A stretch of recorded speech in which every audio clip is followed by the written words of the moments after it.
Excuse you! This is a test of the weather radio warning alarm device and emergency alert system.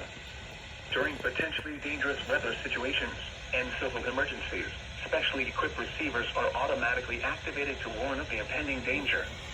A test of these receivers is conducted every Wednesday between 11 a.m. and noon, weather permitting. In the event of the test being canceled, it will then be rescheduled for the next day between 11 a.m. and noon. This is NOAA Weather Radio Station WR-100 operating 24 hours a day on the frequency of 162.450 megahertz with transmitting facilities in Hickman County. This broadcast originates from the National Weather Service Office located near Nashville. This service is provided in part by the Metropolitan Nashville Office of Emergency Management. Repeating, this has been a test of the NOAA Weather Radio Warning Alarm device.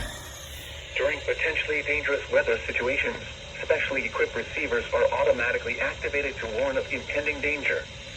The alarm will be activated for severe weather watches and warnings or civil emergencies affecting the Middle Tennessee counties of Hickman and Lewis.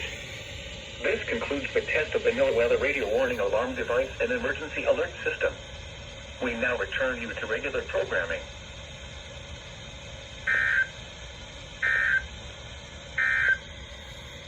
Here is the forecast for Centerville, Prim Springs, Jackson Falls, Bucks North, only, and surrounding areas.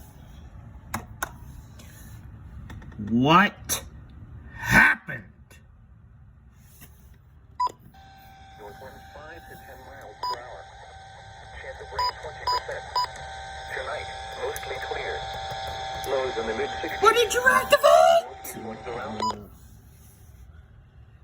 Well, WR-300 went off, WR-120 EZ went off, and HH-54 went off.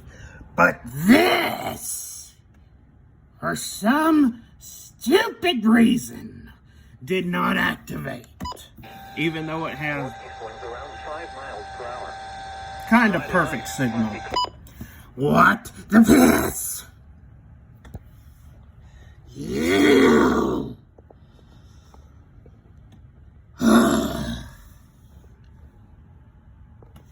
Pass, pass, pass, F!